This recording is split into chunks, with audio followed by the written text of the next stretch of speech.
I've gotten into the habit of editing all these things down to 5.5 minutes, and I did not try to edit this down to 5.5 minutes, but I hope it's close, but I did edit it. So this is the Dvar Torah for Parashat Bo, which is coming up this Saturday, and it's been all week this week. And if this is Friday night, I would be beginning with Shabbat Shalom. Each year, in studying Hebrew prayers and concepts in the religious school curriculum online with our students, I reach a song in the Ve'ahavta study booklet that we listen to, B'chol Levavacha by J. Rappaport. It is a very good song to sing anytime we want to add to or substitute for the traditionally chanted Ve'ahavta, maybe to shake things up with a new melody or a new consideration of the English translation, or for kids whose wiggles can die sometimes in the sometimes ponderous trope of our nusach. Rappaport's song captures the 4 major commandments that our tradition says are embedded in the Ve'ahavta. But he also does some interesting things. First, he moves the commandments out of order. The 4th commandment, there's a blessing that we place on our doorposts and our gates, mezuzah. Then the 3rd, we speak these words when we rise, when we lie down and close our eyes. Shema, twice a day. Then back to the 1st. I shall love with all my mind, with all my soul, with all my being. Loving God, honoring the tradition, following the rules. And he closes the English with the 2nd commandment from the Ve'ahavta. Teach me faithfully. I will learn. I will teach you in return, which is the teaching the children commandment in the Ve'ahavta. That last commandment, though, about teaching the children, Jay changes in a big way. What do I mean? Well, our Torah portion this week tells us to teach what Passover means 3 times specifically to our children. Here's one time.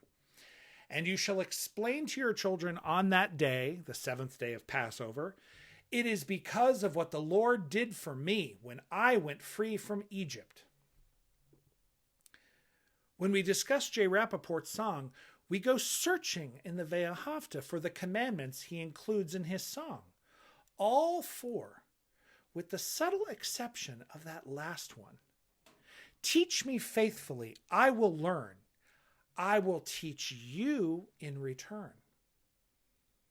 I ask the kids every time I get to this song, do your teachers ever tell you, wow, I learned something new from you today? Or, wow, I never thought about it like that. That's a great new answer. Or, wow, that's such a good answer. We should test it.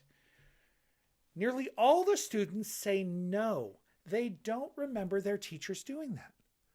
1 or 2 will say that an English teacher maybe opened the door to multiple interpretations and the possibility that the teachers themselves are learning alongside the students.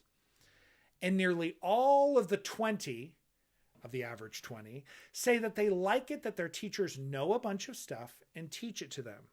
And they don't see why being open to learning in return and calling that out is such a virtue. But J. Rappaport knows if you're teaching, you're learning. Even if you are saying the same things in the same way, new students are brand new, never before seen mirrors and sponges for those words.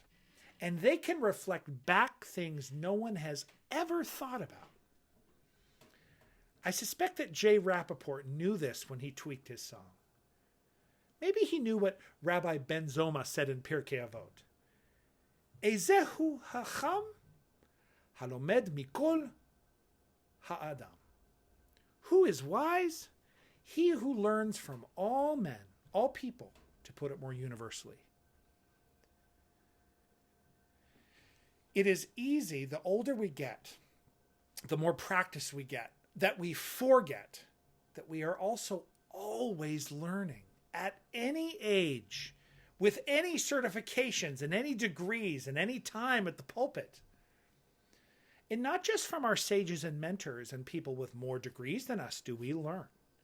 We are reminded of kind ways to act by seeing people hold the door for someone else.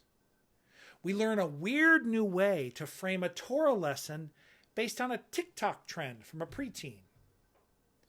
We remember that questions that kids ask about Passover and everything else Jewish are not cut and dried, and that the rabbis themselves often agree with these little tiny new Jewish brains that we do not have the answer, capital A.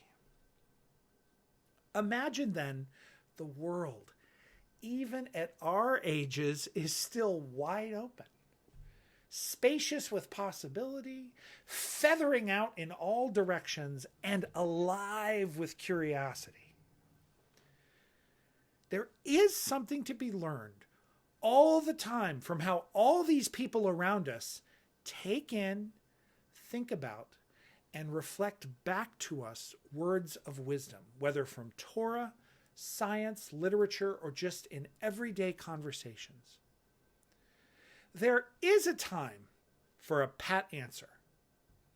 It is because of what the Lord did for me when I went free from Egypt. But if you have time, please slow down and let the question asker breathe and talk back and question and answer again and again. If you do this enough, I suspect you will find the edges of your own knowledge, maybe edges you didn't even know were there. Or you will discover a new angle on an ancient idea. Or an old idea you had a long time ago will come bubbling up again because someone says it again. You, as J. Rappaport says, will teach the other faithfully. The other will teach you in return. Shabbat Shalom.